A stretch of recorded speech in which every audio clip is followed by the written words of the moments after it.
You don't exist, and science is pretty confident of that fact. Well, it would be unfair to say that you don't exist. You probably do. Just not in the way that you think you do. Instead of flesh and body, you're likely nothing more than electrons on a circuit board. Your consciousness a long string of code being run by a supercomputer somewhere. You believe you're real because you've been programmed to think you're real. Or perhaps, if you're really lucky, you actually are real and it's the rest of the world that's fake.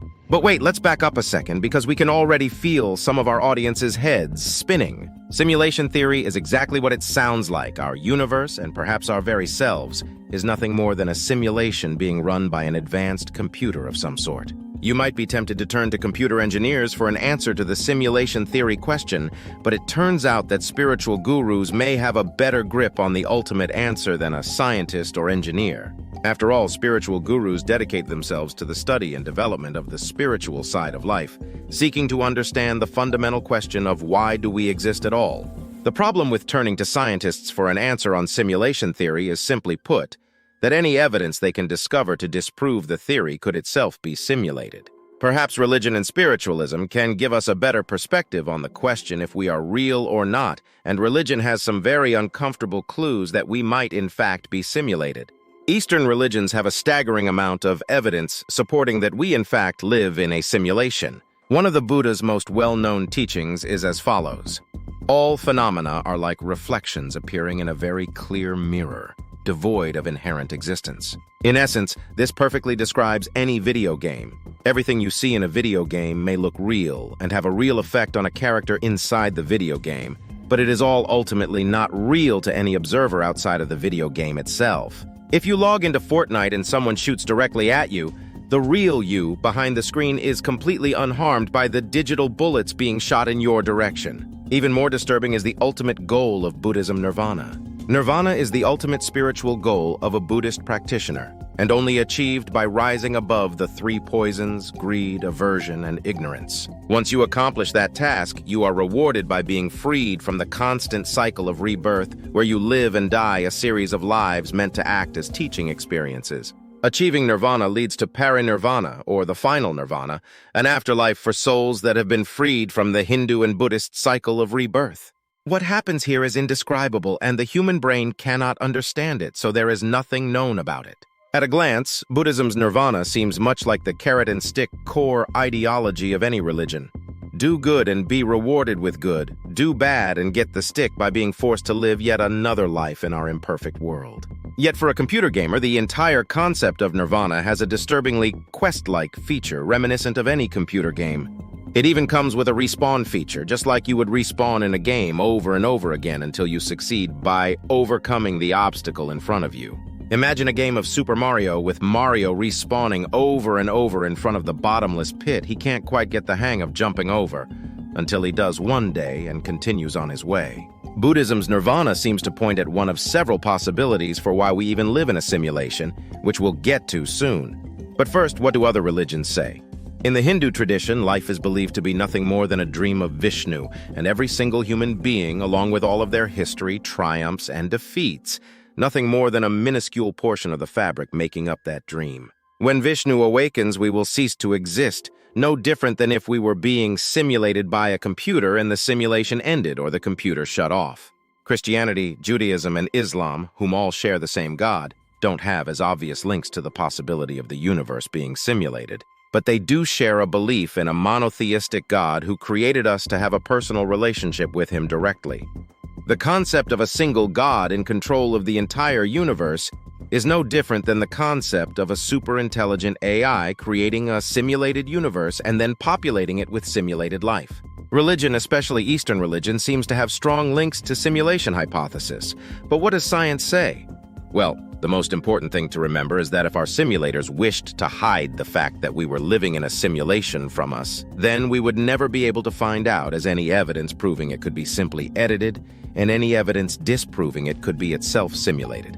Think back on the last time you played a single-player video game and engaged in the questionable behavior of save scumming, or reloading a previous save so you could get a beneficial or the best outcome. Your character has in effect witnessed the effects of any number of possible outcomes, but you literally reversed time for that character, and he or she is now only aware of one outcome, the one you chose for it. So too might our simulators simply reload a previous save state and then steer us away from the earth-shattering discovery that we are in fact simulations. But if everything can be edited and we can't even trust our own observations or deductions, can there ever be any evidence that we live in a simulation?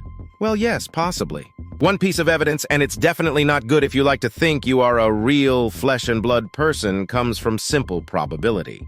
We have observed our own universe and deduced that it largely makes sense. Sure, there's some things that still bother scientists, but by and large, the universe seems to be understandable, and the processes by which it operates are themselves also understandable. That would seem to indicate then that there is a greater probability that our simulated universe is a very close approximation of the real universe. After all, you're more likely to create a simulation using values for the universe that you already know work. Never underestimate the probabilistic power of complacency driving people to the path of least resistance. This means that the real universe is likely as large as ours, which in turn means that it could potentially be inhabited by numerous highly advanced species.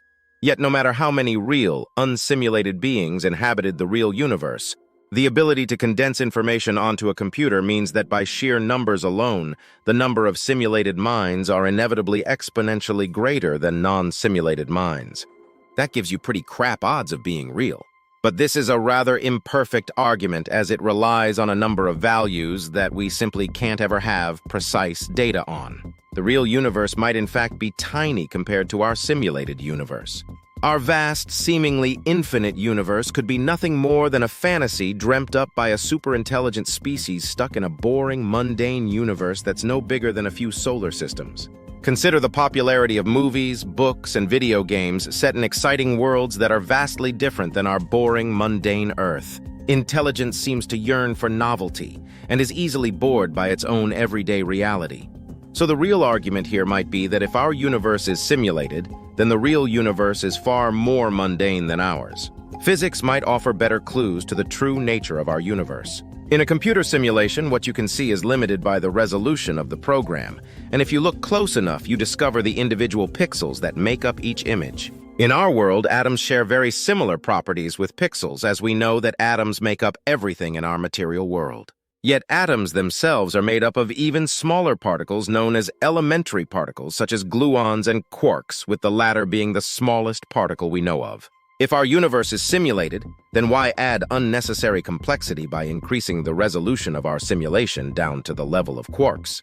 Why not change the fundamentals of radioactive decay so that particles smaller than atoms, which we believed for a long time were the building blocks of all existence, didn't need up quarks and down quarks to operate? It seems like adding even smaller fundamental particles is simply adding complexity. And in a simulation, this means added computational power that seems to be completely unnecessary. Unless our simulators exist in a universe with unlimited energy, it's extremely dubious that they would run simulations requiring so much energy input to power the massive amounts of computation needed to simulate every single quark in our fake universe. Then there's the consideration of the massive amounts of waste heat generated by the supercomputers crunching such incredible amounts of numbers to make our universe work. It's famously said that in order to be able to simulate the entire universe, every single particle within it, you would need a computer as big or bigger than the universe, which also seems to indicate that simulation theory is dead on arrival. Yet modern video games offer clues to getting around this huge problem. When you play a video game, your computer only animates the part of the world you are currently looking at. After all, there's no sense in wasting the computing power to animate whatever is going on behind you. Instead, those details are stripped down to the most bare amounts of information needed to keep tabs on the parts of the world you aren't looking at. And when you move the camera around the computer, then simulates the new viewpoint complete with graphical representations for what was just seconds ago, nothing more than data.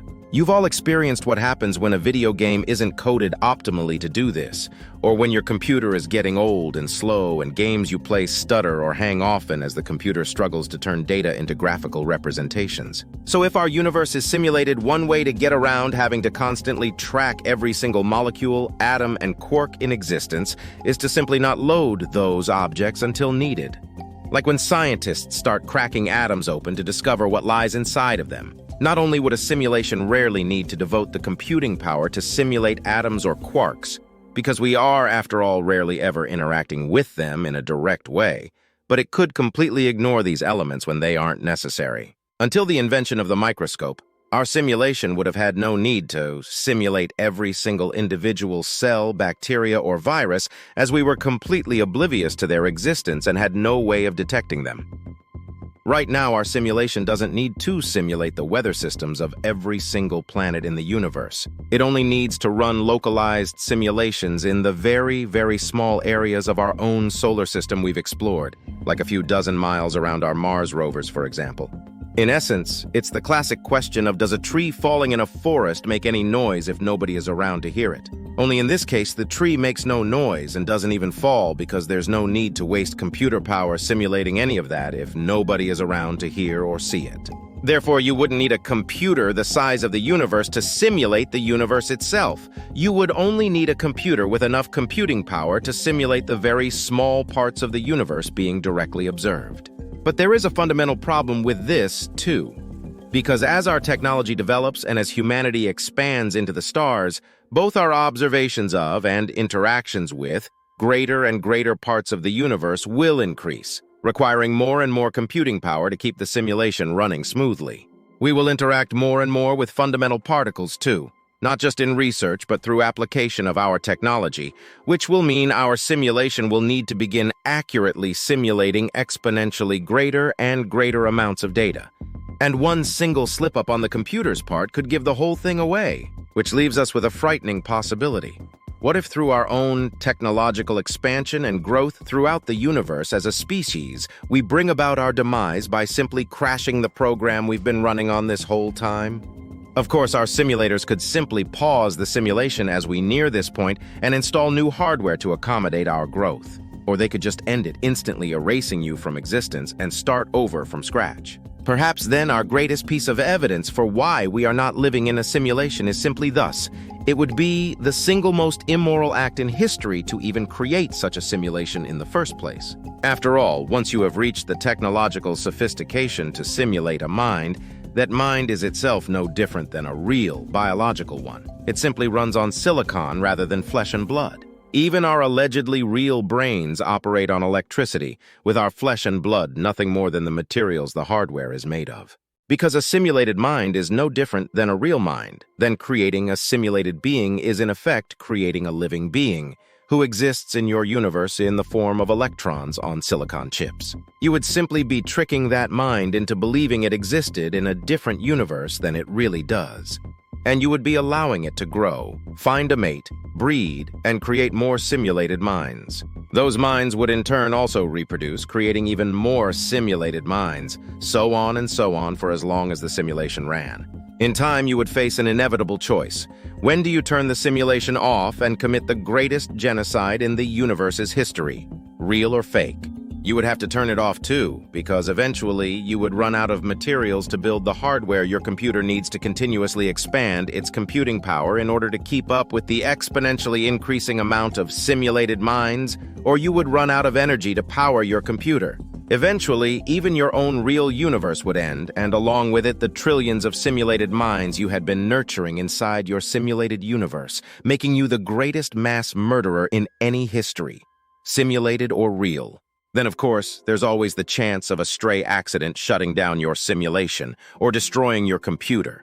No different than the millions of accidents that happen every day in our universe and damage sensitive electronics. Only in your case, that accident just wiped out billions of simulated minds.